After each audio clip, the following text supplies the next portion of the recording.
¿Qué tal? Muy buenos días, estimados estudiantes. Daremos inicio con la clase de matemática correspondiente al curso de séptimo.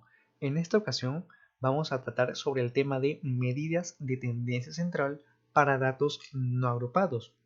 A lo largo del video nos vamos a estar refiriendo en su mayoría a lo que corresponde a los conceptos fundamentales para poder entender ese tema y cuáles son esas tres medidas de tendencia central para datos no agrupados que podemos encontrar. Bien, entonces como les mencioné, vamos a revisar en su mayoría casos de conceptualización. En la sesión virtual ya complementaremos con ejercicios de forma matemática en los que ya agreguemos valores. Bien, tenemos inicialmente lo siguiente: medidas de tendencia central para datos no agrupados. ¿Qué son? Se menciona que son indicadores estadísticos que muestran hacia qué valor o valores se suelen agrupar los datos o a qué valor van a ser agrupados un conjunto de datos. Ahora, existen tres medidas comunes para identificar el centro de un conjunto de datos, que son los importantes. Estos son los a considerar. Revisaremos a continuación en este caso, toda la información que corresponde, por ejemplo, a lo que es una medida, a una mediana, bueno, la media, mediana, junto con la moda. Estas tres medidas son las de tendencia central de datos que son directamente para datos no agrupados, ¿ok? Medidas de tendencia central y se caracterizan primordialmente porque los vamos a utilizar, repito, en datos no agrupados. Bueno, en cada caso se ubican alrededor del punto en donde se aglomeran los datos. Ahora, vamos a tener que tener en referencia qué son. Por ejemplo, iniciamos con lo que podemos encontrarnos. ¿Cuáles eran aquellas medidas? Eran la media, mediana y moda.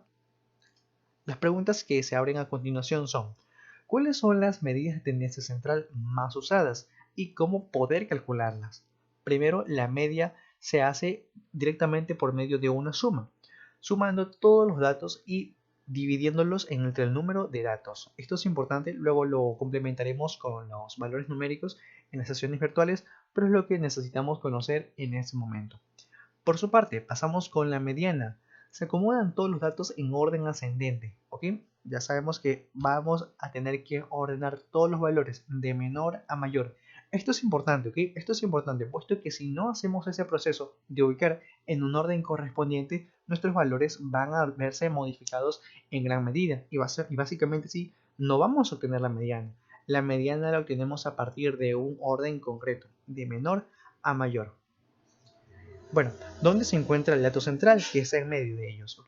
La mediana básicamente es el valor que está en medio de los valores. Y la moda, que como ustedes ya conocen también la terminología en este caso, la moda es el dato que más se repite. Bueno, pasamos ahora sí con la conceptualización básicamente detallada de ese conjunto de números, bueno, de valores en sí. Las medidas de tendencia central para datos no agrupados. Nuevamente, hago mención de características importantes. Los números se reúnen alrededor de un punto central denominado medida de la tendencia central, o más común, en este caso comúnmente media. Una medida de tendencia central ubica e identifica el punto alrededor del cual se centran los datos. Y también se hace mención de que un conjunto grande de datos puede ser rápidamente descritos con un solo número.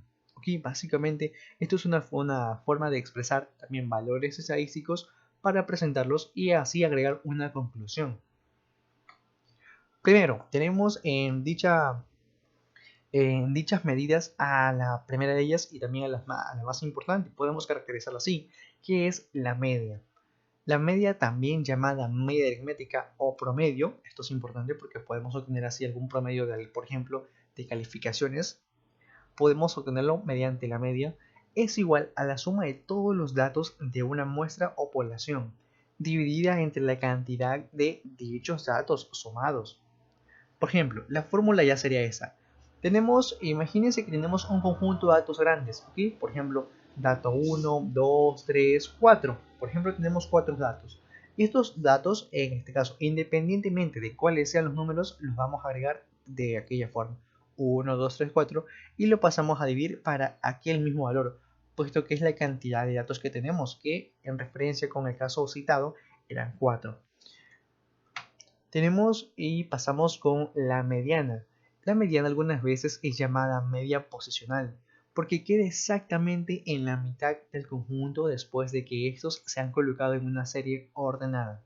Hago referencia nuevamente a eso. Recuerden que cuando se vaya a calcular la mediana, la tenemos que los valores ordenar de forma ascendente prácticamente para que así estos puedan estar ordenados y yo pueda determinar cuál es el valor que se encuentra en medio de eso. La mitad de las observaciones estará por encima de la mediana y la otra estará, en este caso, debajo de ella. ¿Cómo poder calcularla?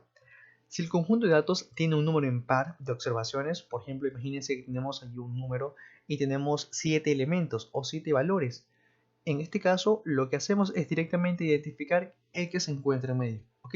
Haciendo ya directamente referencia en el valor que está en medio de esos. Por ejemplo, si yo tengo 7, voy a saber que un valor, en este caso el cuarto, me queda justo a la mitad. Ese es el que corresponde a la mediana. Mientras que también se presenta el caso en el que se presente una cantidad de número par.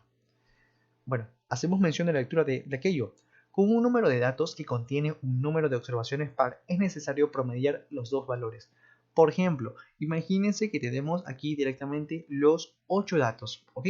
8 datos. Y sabemos que ninguno queda en medio, sino que, por ejemplo, el valor que tenemos aquí es 5, en este caso 5 y 4 y 5 son los que se encuentran en medio, pero no los podemos definir como uno, solo necesitamos uno. Entonces, para ello directamente planteamos una suma de los dos números que se encuentran en medio para luego dividirlos para 2 y así yo poder recién obtener un valor de mediana. ¿Ok? Entonces, pueden presentarse dos casos: el caso del valor impar, en el que directamente definimos cuál es el que está en medio, mientras que también el par es, en este caso, con una suma de los dos números que se encuentran en la base central y dividido para 2. Y bueno, finalmente hemos de determinar la moda. La observación modal es la observación que ocurre con mayor frecuencia. Si hay dos datos que tienen la misma frecuencia y esta es mayor dentro del grupo de datos, tenemos un conjunto de datos bimodal, o sea que existen dos modas. Y ahora, si todos los datos de un conjunto se repiten en igual frecuencia, se dice que el conjunto no tiene alguna moda, ¿ok? Esto es básicamente porque ninguno es mayor que otro, o otro es indiferente o inferior. Muy bien, entonces con ello básicamente hemos propuesto cuáles son las conceptualizaciones bases, los conceptos y las definiciones más que todos que debemos dominar o conocer hasta esta instancia para luego así implementarlos en resoluciones numéricas, que eso ya lo estaremos viendo dentro de nuestras sesiones virtuales. Sin más, es todo por este momento. Les agradezco mucho el tiempo.